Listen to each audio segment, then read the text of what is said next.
Welcome to the Making Sense podcast. This is Sam Harris. Just a note to say that if you're hearing this, you're not currently on our subscriber feed, and will only be hearing the first part of this conversation. In order to access full episodes of the Making Sense podcast, you'll need to subscribe at samharris.org. There you'll also find our scholarship program, where we offer free accounts to anyone who can't afford one. We don't run ads on the podcast, and therefore it's made possible entirely through the support of our subscribers. So if you enjoy what we're doing here, please consider becoming one.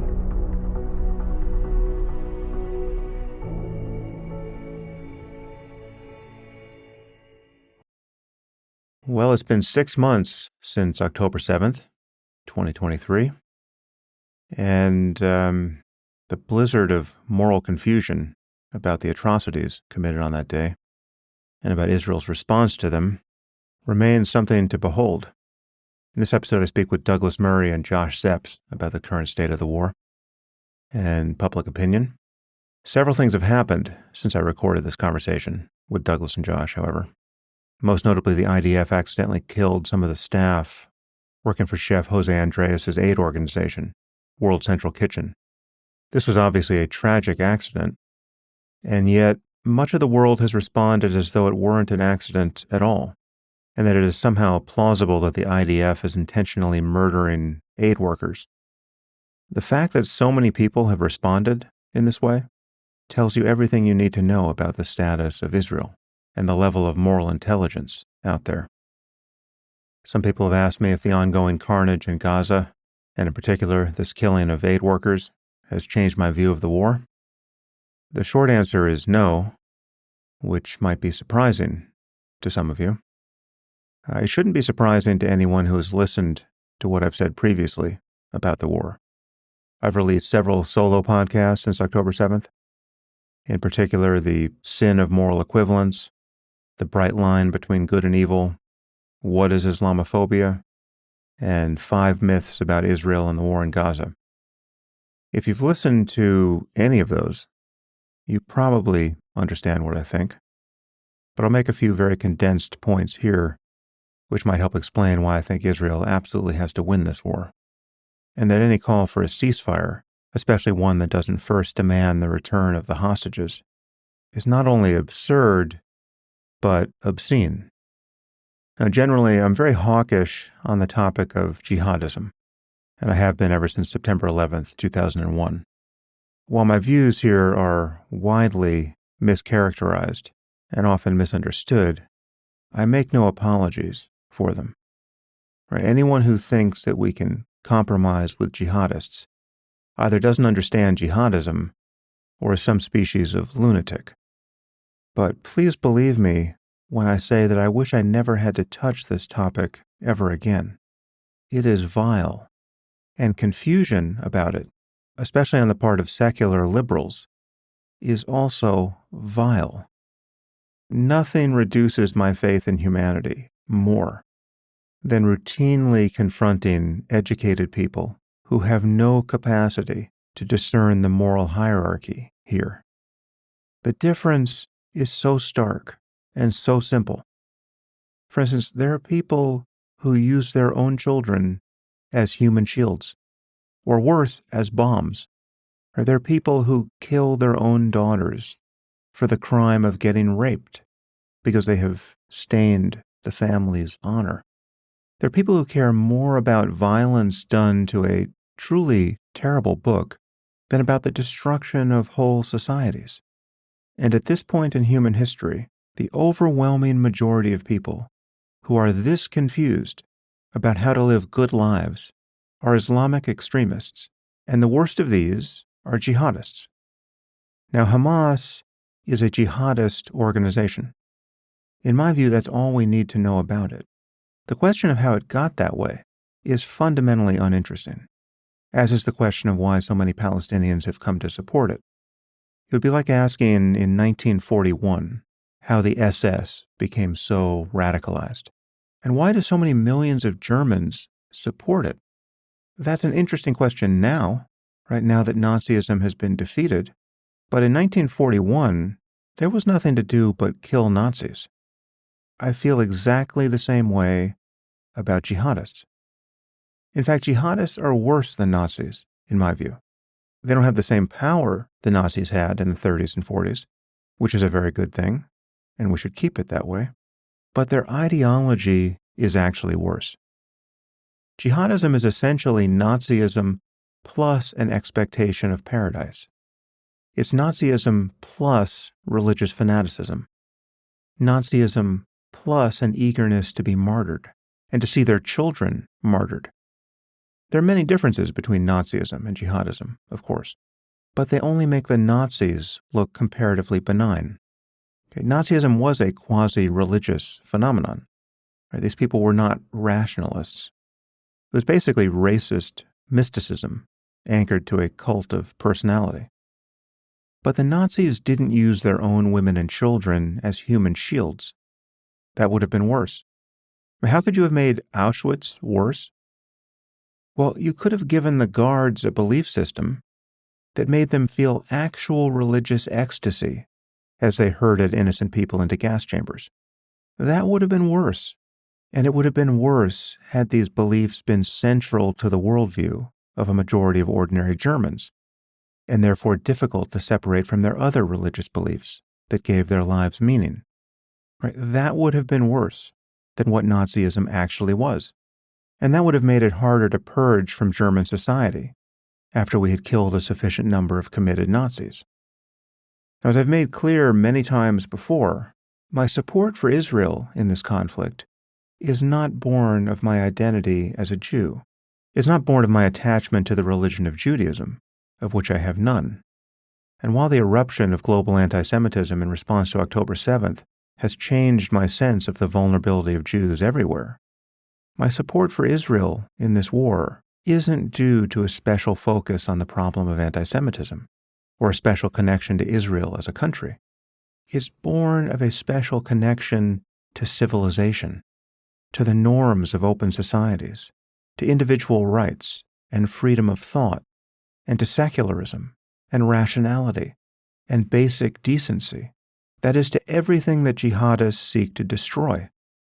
Which is to say that if Denmark were fighting a war against jihadists who had just murdered 1,200 innocent people and taken hundreds hostage, I would express precisely the same support for the Danes.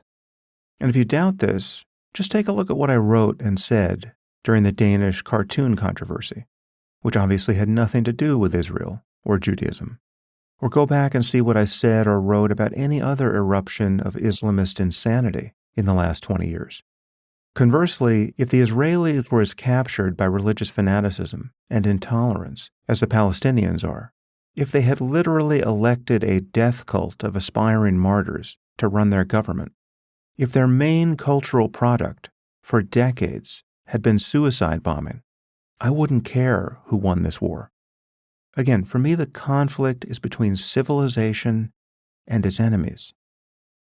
Now, as for the loss of civilian life in Gaza, it's absolutely horrific. As I've said before, there is no argument that makes sense when you're watching the bodies of dead children pulled from rubble. But as terrible as the destruction of Gaza is, Hamas is ultimately culpable for what has happened there since October 7th. There was a ceasefire on October 6th, and at that point Gaza was getting more international aid than almost any place on earth. Hamas was using that aid to prepare for war, and then they started that war by butchering over 1,000 people and taking hundreds hostage. And Hamas could stop the destruction of Gaza at any time. They could not have started the war in the first place, and could have used the billions in international aid to create a peaceful society on the Mediterranean. But obviously that was not a life project that interested them. They are, after all, jihadists. But at any point in the past 6 months, they could have returned the hostages and surrendered, or perhaps just returned the hostages and gotten safe passage to Qatar, and the loss of innocent life in Gaza would have stopped. Ask yourself, how is it that everyone has forgotten the hostages? How is it that Americans have forgotten, or perhaps never even knew, that there are American hostages among them? These are not prisoners of war. They are hostages. How is it that all the pressure and condemnation has been on Israel and not on Hamas. It is completely surreal. As I've said before, apart from knowing that Israel really must destroy Hamas, I haven't known how they should go about doing that. Surely the strategy of bombing and occupying Gaza can be debated. But after October 7th, what can't be debated is whether Israel is justified in doing what it needs to do to destroy Hamas. And it does seem quite plausible that some significant invasion and destruction and occupation of Gaza was the only way to do that. There was probably a better way for the Allies in World War II to have defeated the Nazis. And if I had been alive then, I certainly hope I would have felt compassion for the non-combatants of Dresden and Hamburg and Cologne and Munich. I wouldn't want to have to defend every aspect of those Allied bombing campaigns today. I'm sure that some of what we did was morally indefensible.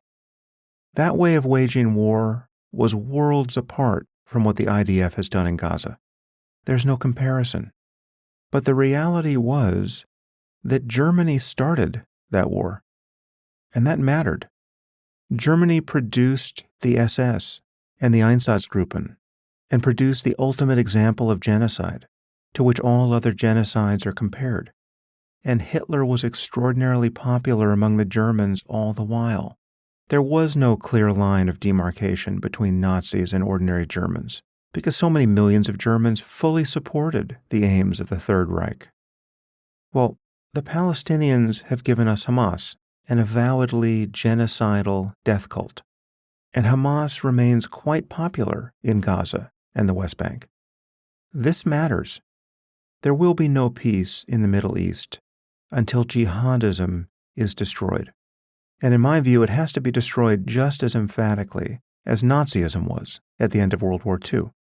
It has to be seen by ordinary Palestinians and the so-called Arab Street and Muslims worldwide to be discredited. And given how much international pressure has been brought to bear on Israel, I'm not sure how likely that outcome is. Of course, Israel has made some terrible mistakes in Gaza, and the recent killing of aid workers is the latest example.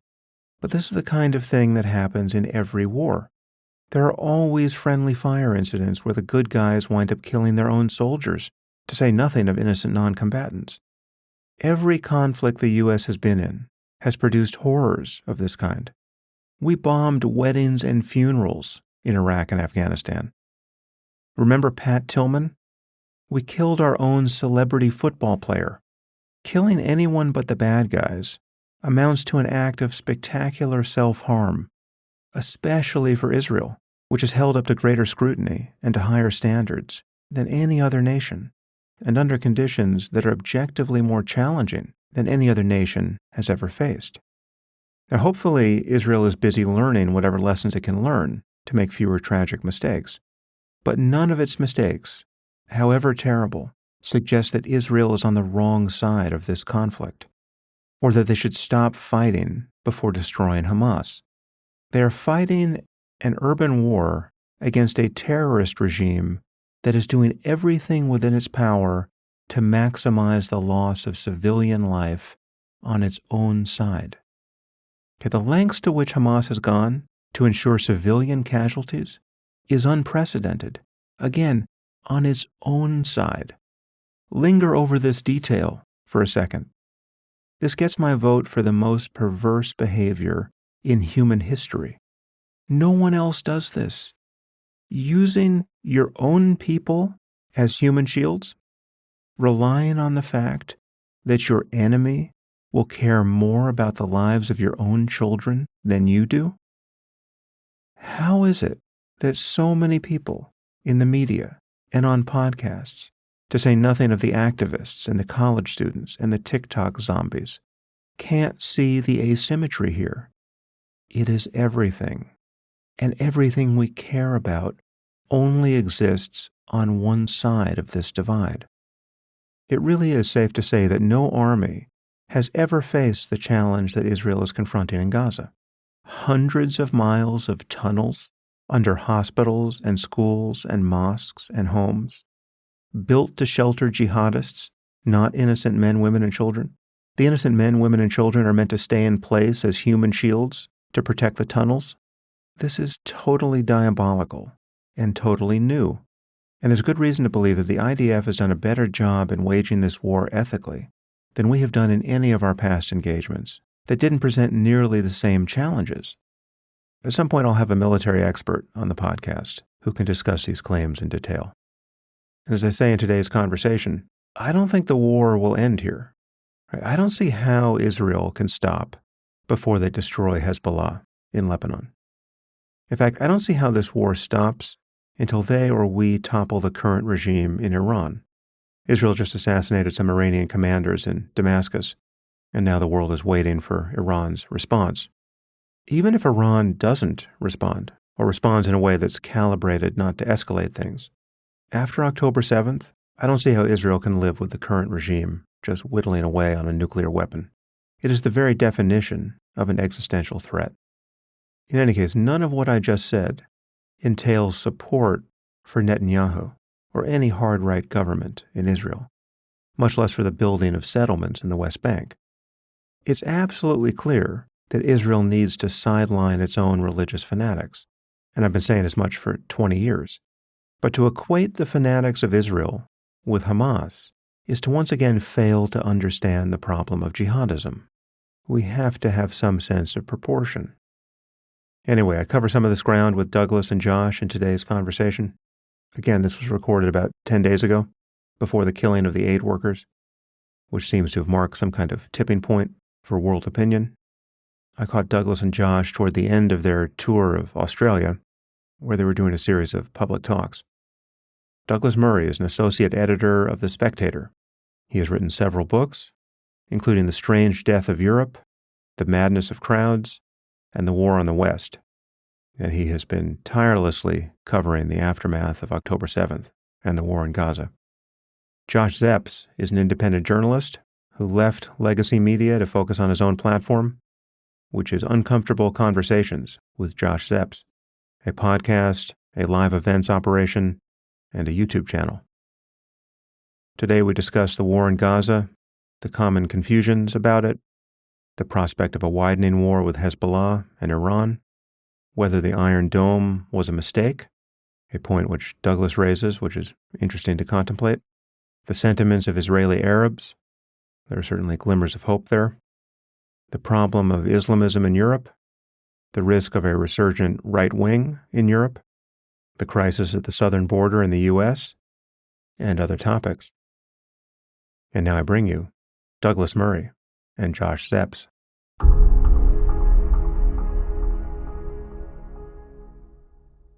I am here with Douglas Murray and Josh Szeps. Gentlemen, thanks for joining me. So good to be able to make it, Sam. Very good to be with you. So I hear you are completing your conquest of Australia, Douglas, facilitated by a local. That's right. Where are you in the tour? It's the most barbarous invasion. Yeah. We've had it before. It's nothing new. I'm in Melbourne. We're in Melbourne today. We've done 5 cities down under, and with wonderful audiences. And yeah, it's been wonderful. It's been really terrific, actually. The audiences everywhere have been very, very positive, and yeah. Nice. And tonight's the last show. It's funny. It is funny how the different cities have a different complexion. And when, you've got an audience of 60 plus Jews, that might be a slightly different flavor of response than the younger crowds in second tier cities. I don't know if you find that, Douglas. Everyone's good. Well, he says diplomatically. As a famous atheist back in the day, I can tell you my average groupie for probably a decade was a 70-year-old man. So I know that crowd. They're a cool young atheist as well, Sam. We're still here. Yeah, it took a while, though. So, Douglas, you have been omnipresent in coverage of the war in Gaza, at least online. I mean, I'm not, because I'm seeing it all broadcast to YouTube in general. But how much time have you spent in Israel at this point since October 7th? I've been there since October. I've been there pretty much nonstop until a couple of weeks ago. And I went to South Africa and now in Australia. So yes, about 5 months. And can you give a general impression of what it's like there and how Israel feels I mean, we hear reports of just, I mean, there are various, political schisms. I mean, it's widely reported that politically the government is in disfavor, but everyone is quite united around the war. I mean, can you dissect out the sense of what it's like politically and socially there? Yeah, I think that's true. I mean, Israel was incredibly divided until the 7th. It had a year of incredible protests over the judicial reforms. One friend of mine rather darkly joked to me in Tel Aviv in November, Hamas was stupid. If they'd have left us alone, we'd have killed each other within a year. It was an extraordinarily divided nation. And that all disappeared on the 7th of October. Everyone had a sort of realization of what the hell are we doing? And, look at what the reality is, look what we're really up against. It was a sort of almost biblical-like moment of reuniting.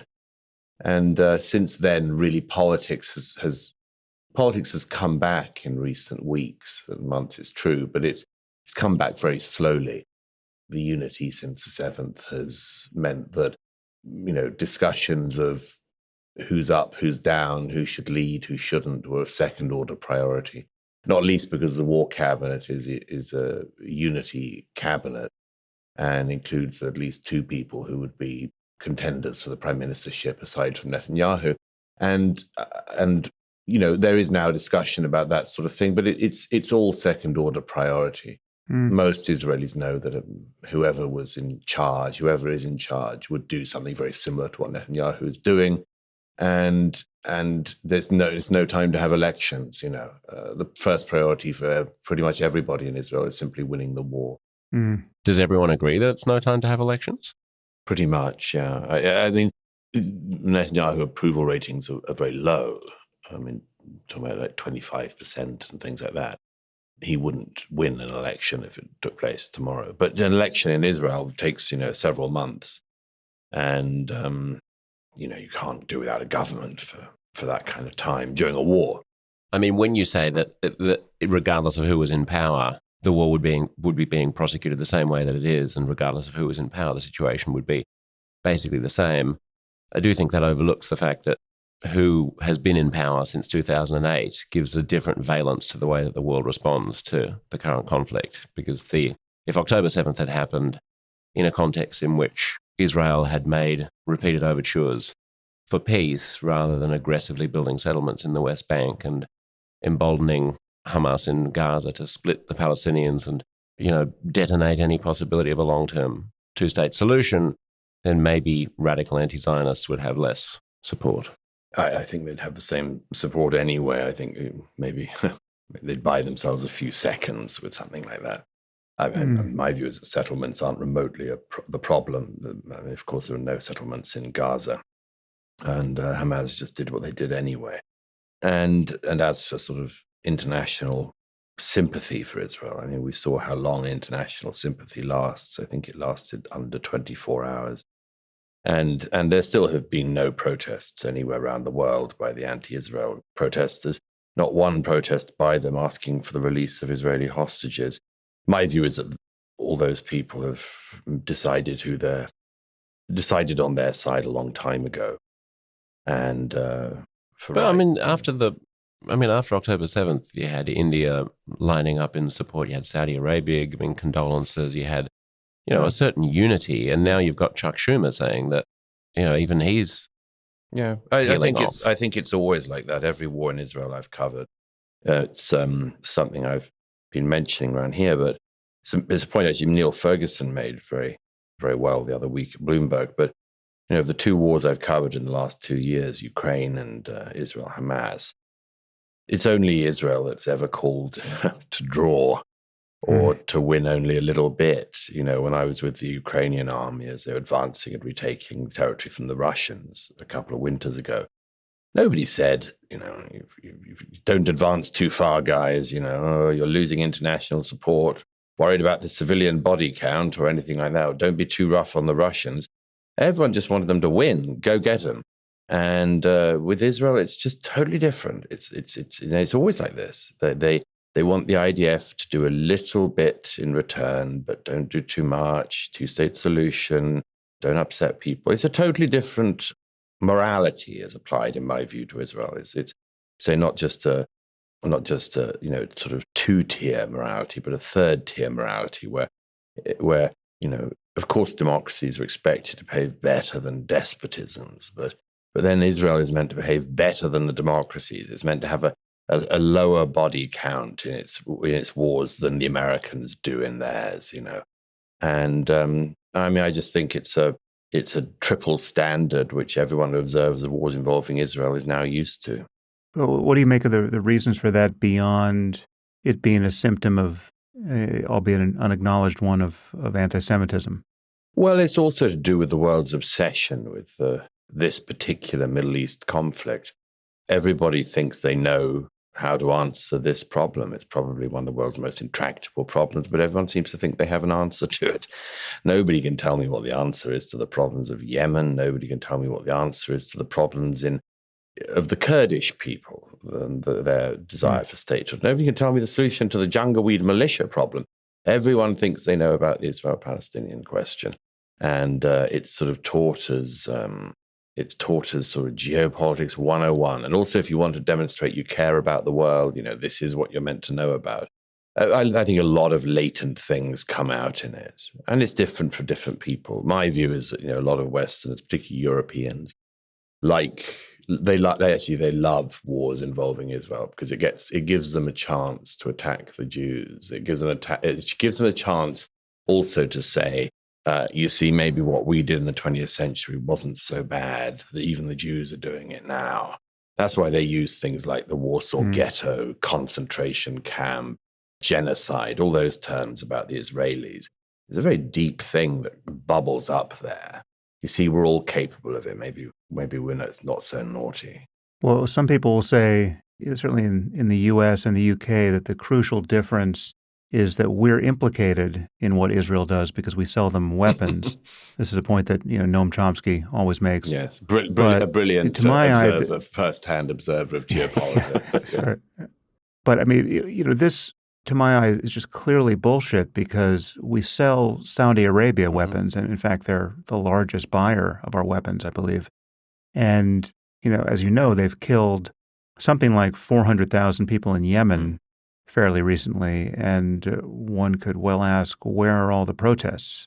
Where are the convulsions of conscience throughout our universities? It hasn't happened, and I think it won't happen because what really seems to be energizing here is a hatred of the West, and to a degree that has surprised many of us, a hatred of Jews as somehow strangely, some kind of apotheosis of Western oppression. That's right. Yes, with the Jews as the top of the oppressor hierarchy. Josh and I have been talking about this a bit recently. I mean, yeah, if you do that oppressor-oppressed, colonizer-colonized interpretation of all of the world, that you start with America on, and then go everywhere else, this is where you end up. I mean, again, with the selling of arms and so on, the idea that we are complicit, I mean, that is such such narcissistic BS apart from anything else. This is why you see protests on campuses demanding that, everyone in the faculty of literature could call for an immediate ceasefire in the Middle East, and why haven't they? This is why you get the council chamber in Chicago disrupted, with people calling not for a ceasefire in Chicago, which is much needed, but for a ceasefire in Gaza. What do you think you're doing? This is none of your business. You're not even remotely close to this. You think that the War Cabinet of Israel is going to hold off the war because the Faculty of Humanities at Berkeley has asked them to? And but the preposterous thing of that is, yes, this sort of thing of, oh, we're implicated. Sorry, first of all, no. And secondly, again, why are you so obsessed with this, America and the world? I mean, there is a much bigger military commitment that has been going on to Ukraine in the last few years. And I do not see even 10 students, and quite rightly not, standing outside a faculty building saying we're complicit in the death of innocent Russians. If they were to play that game, there are other places they could do it as well. Why? It's not just, and again, it comes back onto the why was there not one protest calling for the return of the hostages? And it comes back to what Josh was saying about the losing of sympathy. I don't think the sympathy is there. I think there's a pathology there an utter pathology among particularly young people who've been taught into it. And this idea of the world, and the idea of the world as colonizer and colonized, and the idea of the world as simply finding the oppressor everyone, and the oppressor is always the white European. And so I think this is a pathology, and people were taught into it, so they should be taught out of it. I mean, my interest on my podcast and in these shows is to try to take the most generous interpretation of our opponent's arguments instead of the most caricatured one. And it strikes me that there are 8 billion people in the world, some cohort of which have no sympathy for Israel and are irredeemable anti-Semites, and that at the fringe, there is a large number of people who are winnable, many of them Jews, many of them progressive Jews. It's obvious to me that there's a double standard about Israel, or many of the things that you say are true, and yet it's not hard to understand why this conflict would inflame people and interest people. I mean, this is a part of the world that is the center point, the bullseye of the three big monotheisms. It's like, it has it's catnip. It's a war made for TikTok. It's got a lot going for it as something that you're going to care about. And the idea that it's not our business, well, if you're a Jew, Israel is your business by default, because what happens to Israel happens to the diaspora to some extent, and what Israel does gets blamed on the diaspora to some extent. So the anti-Semitism that a Jew feels in the West is linked in some way to what a hard-right coalition government in Israel might do. In some way, we are hostages of their policy as well. The fact that, recently the hard-right coalition in Israel, instead of making any sounds about what Gaza looks like after the war or what Palestine looks like in 50 years, instead carved out another 2,500 acres of land in the West Bank for settlement. And Smotrich gave a speech, the finance minister, a hard-right guy, gave a speech saying that, he believes in an Israel that includes Judea and Samaria, that is the West Bank, means that you've got the most senior Jew in American politics ever, Chuck Schumer, a man whose bona fides are unquestioned, who actually split with his own president, Barack Obama, to oppose the Iran nuclear deal and side with Israel, coming out and saying, guys, he's not saying the problem is that you should only win half, or the problem is that you should be nice to Gazans. He's saying the problem is you don't have a plan. You've run out of ideas. There is no next day plan for Gaza. What do you think you're doing? You're going to lose the most important thing in the world, which is America. Well, first of all, my belief is the position of diaspora Jews, like everyone else, is unless you've got skin in the game, not your business as well. When people say this affects me as well, okay, there's something in that. But unless you have children who are likely to serve and risk their lives in the IDF and so on, the extent to which you're really committed is very limited. And secondly, when it comes to Judea and Samaria, I don't think there's anybody who is not ideologically motivated who believes that the West Bank can be handed over to the Palestinians as a territory in its entirety ever. It's too much of a strategic vantage point. If you stand in the hills in Judea and Samaria, as I have at night time, and look over Israel, you see Ben Gurion Airport, Haifa, Tel Aviv, all these within very, very easy rocket distance, and knowing what all Israelis do since the withdrawal from Gaza and the firing of rockets that began immediately, that would happen from there as well.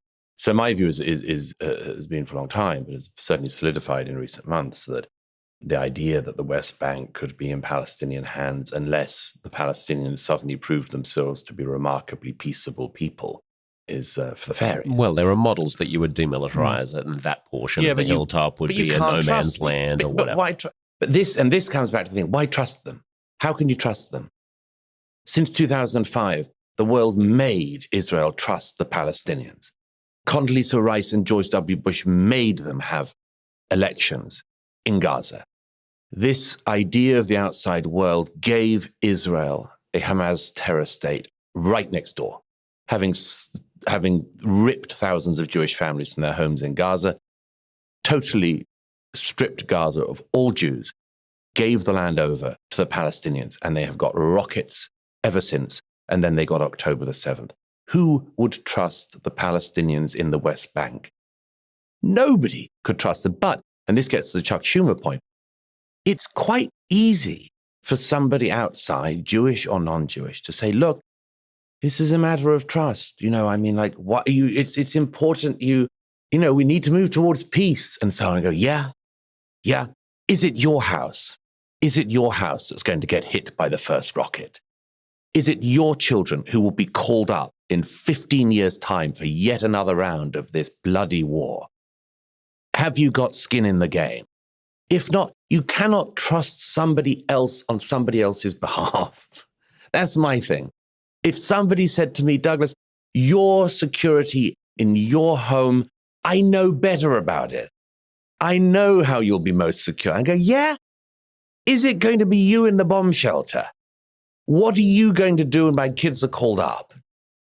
The risk is too high. But I don't think it's about trust. The Israelis haven't even put forward a trustless, trust-proof plan for what they have put forward a plan. You could set up a day after the Gaza war proposal that was so ridiculous that you knew that the Palestinians were never going to accept it because it involved the interception of everything going into that state and total demilitarization. And at least some portion of the global community that is currently siding with radical anti-Zionism would be able to say, well, Israel is at least trying, and the only impediment to a Palestinian state is Palestinian intransigence. Now, they haven't seen seen Palestinian intransigence in the 50 years of Palestinian intransigence, 75 years of Palestinian intransigence the world hasn't seen. I don't believe it. I don't believe that the world would suddenly change its optics. Well, maybe not, but you also don't have a future for Israel if it ends up being a complete pariah state. Nobody wants to do business with or ally with or create a strategic alliance against Iran and China with a state that is behaving in ways that nobody regards as acceptable except for you and the hard right in Israel. I don't agree that's the case. It's only me and smaller brother. I don't agree with that at all. Firstly, of course, in geopolitical terms, people like to side with states that are strong and are winners. And as for the pariah thing, I mean, one detail of what you just said that's important, of course, is that it's Iran that's been encouraging the South African government to try to make Israel a pariah state. And so, I mean, you can complain about a state becoming a pariah state, which doesn't help in an axis of unity against Iran. But if it's Iran that's making the state more of a pariah state, then I mean, well, Iran's going to Iran, aren't they? But also, as for the sort of day after plan, again, I don't see. First, I don't believe that the world is going to sort of rifle through a 20-page or 3,000-page plan from the war cabinet and say, now we're convinced, fantastic, finish the war in Gaza, and there's a great plan for the day after. But what's more, that again is part of the triple standard involving Israel. When we went into Mosul to get rid of ISIS, nobody said, but where's your plan? Where's your plan, we did, America? actually. No, nobody cared about that. We did. Before the Iraq war, I was on a radio show, hang on, not and Iraq. I said, what's the plan? I'm saying the ISIS war, more recently, a more recent counterinsurgency war. The remit was just to defeat ISIS, right? It was defeat ISIS. No one made the moral probity of defeating ISIS contingent upon anyone having a plan for what to do after ISIS was defeated. ISIS was acknowledged to be pure evil. And the question here, I mean, I think there's this mystery that we're to some degree glossing over, and I think certainly your pushback against Douglas glosses over it, Josh, which is that why is it that there's such a glaring sin of omission here on the part of almost the whole world, which would be the acknowledgement of the shocking moral disparity between the two sides, right? And this conflation, it's as though the IDF and as though the Israeli government were the moral equivalent of Hamas. And it's as though you can, with a clear conscience, articulate a demand for a ceasefire in Gaza, which is understandable given all the carnage in Gaza, but it shouldn't be possible to even form the sentence demanding a ceasefire without first calling for, as Douglas pointed out, a return of the hostages. And really, I would say without first calling for an unconditional surrender of Hamas. I mean, that, if you want to get back to zero, as untenable as zero actually was, you have to acknowledge that there was a ceasefire on October 6th, and Hamas, a group of sheer barbarians, committed atrocities of a sort that no one should be able to make the slightest apology for. This is not resistance, it's barbarism. And the fact that not only can't the world acknowledge that clearly, we live in a world where the UN has brought more charges against the state of Israel than it has brought against all other countries on earth combined, right? I mean, this includes Iran and Sudan and North Korea and countries that have actually committed genocides, in the case of Sudan. So that is the starting point that's so bizarre here. Completely true. And it's utterly outrageous. And I mean, I did a 100-minute long rant on uncomfortable conversations, wrestling through exactly those issues. And I guess there's 10 minutes of sort of head nodding agreement and throat clearing that we could have done before we started talking about this, about all of those issues. But I think the juicier question is the question, frankly, of whether or not the future of Israel is best served by what it's doing now, or whether the critics of Israel's current position, and indeed the critics of the hard right tilt that Israel has taken since 2008, have grounds to be concerned as friends of Israel. Right? Like my problem is that we can cast this into a dichotomy between the good guys and the bad guys, and the good guys support Israel and the bad guys don't. And of course, the other dichotomy exists as well. But I worry that when we do that, when we're letting down a friend and jeopardizing Israel's future by not helping. Well, just one question for you guys on the point of the erosion of support, such as the support was ever given. I mean, there was certainly support from the United States, and that appears to be eroding to some degree in the Biden administration. And then, as you point out, someone like Schumer has said some surprising things. So to what degree do you view that as a sincere erosion of support, and to what degree is it just a panicked Democratic Party signaling to a local audience that all you good people in Michigan should really still vote for us because we're worried? Well, by the way, you can tell that it is cynical, because at the same time as signaling all of their concern, Biden has, in my view, quite rightly, gone around the back of everyone and done another arms shipment to Israel. So he's saying one thing and doing another, and for once, I'm quite pleased with that, although it's very cynical. It's a very strange position for a country to be in, that the United States, because of a couple of 100,000 voters in Michigan and elsewhere, would tell an ally not to win a war. I'm always fascinated by playing this the other way around, and imagine in the post 9/11 world, for instance, a prime minister of Israel calling up an American president and saying, now steady how you go. We're very worried about our polling in Caesarea. It would be preposterous. It is preposterous in my mind. I actually think it's a sign of a weak ally. I've seen this a few times in my life, but it's a sign of a weak ally when an ally not at war calls an ally at war and implies that their situation not at war is somehow worse or tricky, and that the war should adapt to their electoral concerns continents away. Well, to what degree is this mirrored on the Israeli side, where you have Israel seemingly incapable of communicating to the rest of the world in English in a way that's persuasive, because I worry that perhaps Netanyahu, for similarly cynical and personal reasons, is playing a Trumpian game with his own political future.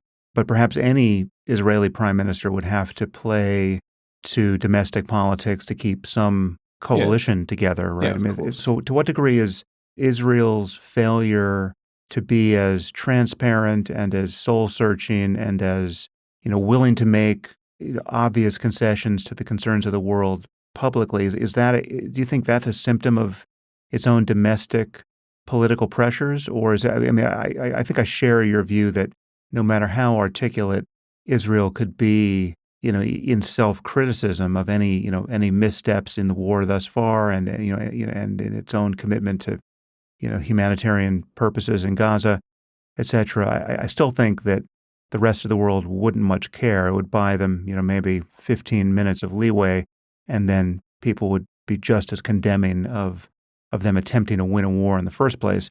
But maybe not. I do think it's true that their messaging has been fundamentally inadequate. But it's always inadequate. I mean, it's every war I've covered in Israel, the messaging is inadequate because it just always is going to be, because the world demands more than any country could give.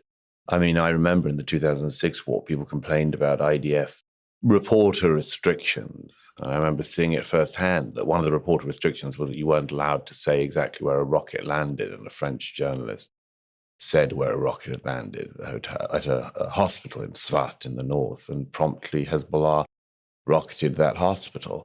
So there are some rules that the Israelis try to abide by, which the world doesn't understand and then learns. But in the current conflict, one of the things that's just stunning to me is the fact that, we've had months now of Holocaust denial in real time. And again, this isn't the fringe. This includes, contributors at papers like The Guardian, who have said that they don't think there's, enough evidence that there were rapes on the 7th of October and that sort of thing. These same people, this past week, one person at Al Jazeera claimed that the IDF had gone into the Shifa hospital this past week when they did the raid, which was very, very successful in rounding up hundreds of Hamas fighters and indeed commanders. One source told Al Jazeera that the IDF had gone in and raped women in the Shifa hospital.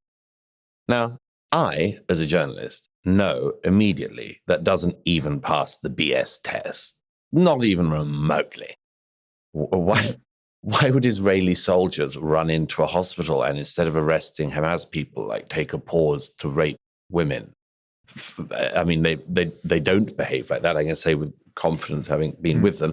But why would they do it? It's a preposterous claim, and yet this claim immediately went around the world, and people maybe the most prominent contributor at the Guardian newspaper immediately went online and said, overwhelming evidence that IDF soldiers raped women at the Shifa hospital. And this was the same person who, having seen the 42-minute video of October the 7th and the GoPro videos, said that he had not seen enough evidence of rape on the 7th. So we are, we're dealing with people who claim that they are simply weighing up the evidence, but they're not. They're weighing up one set of evidence and another set of evidence, and they are really they have chosen their side. And in my mind, in a way, that's fine. I have a side in this. I would like Israel to win. I would like the liberal democracy in this conflict to win.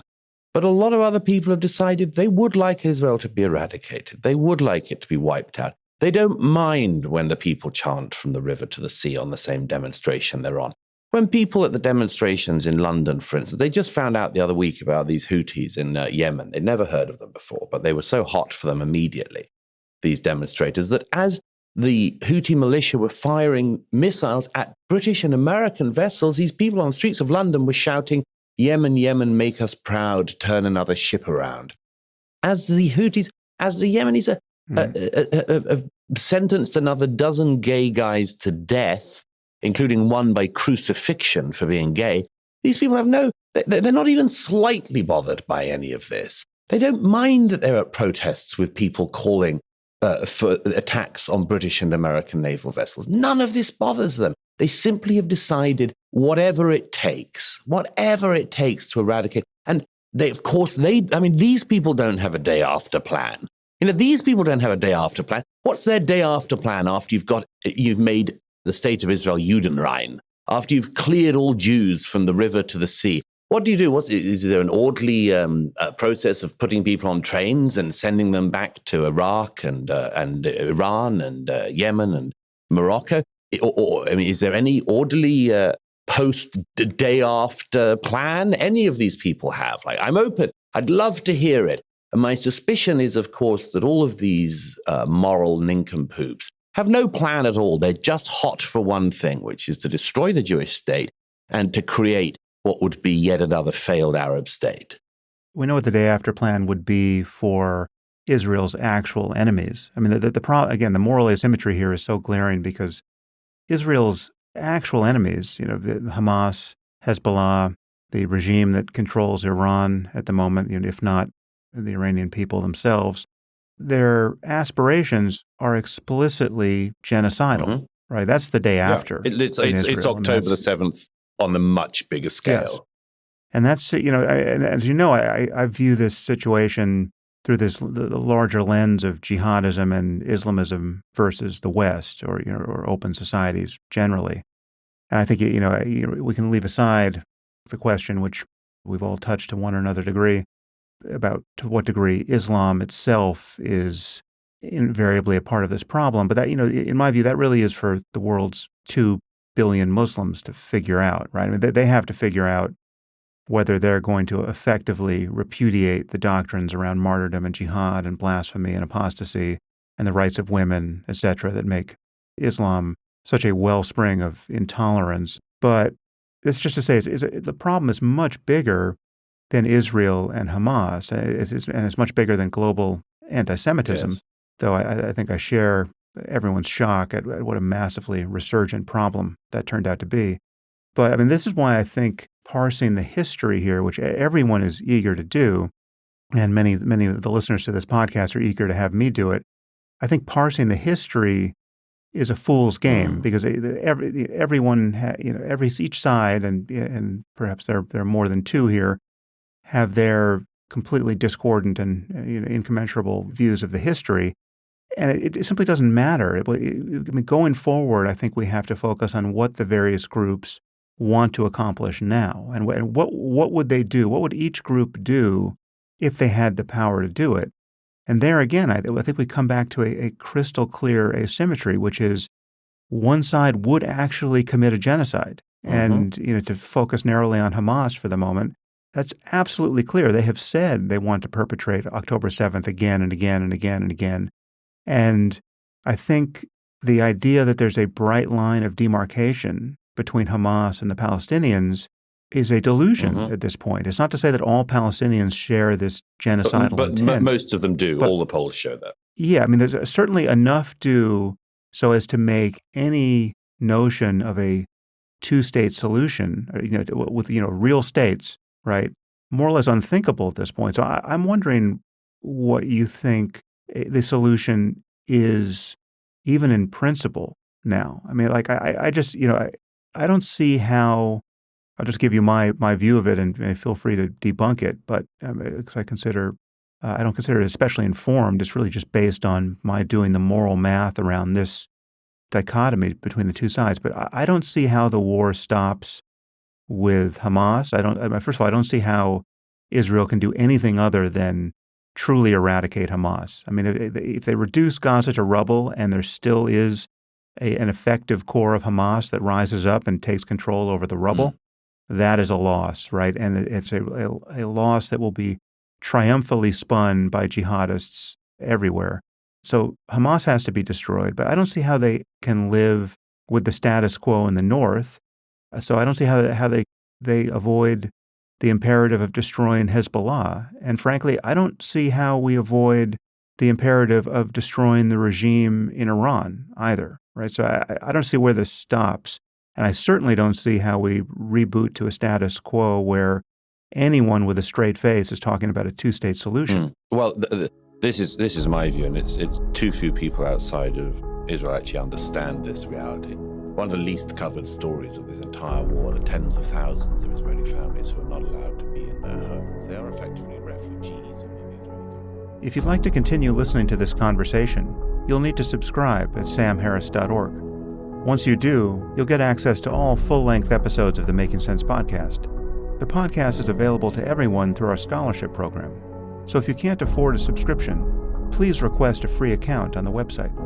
The Making Sense podcast is ad-free and relies entirely on listener support, and you can subscribe now at samharris.org.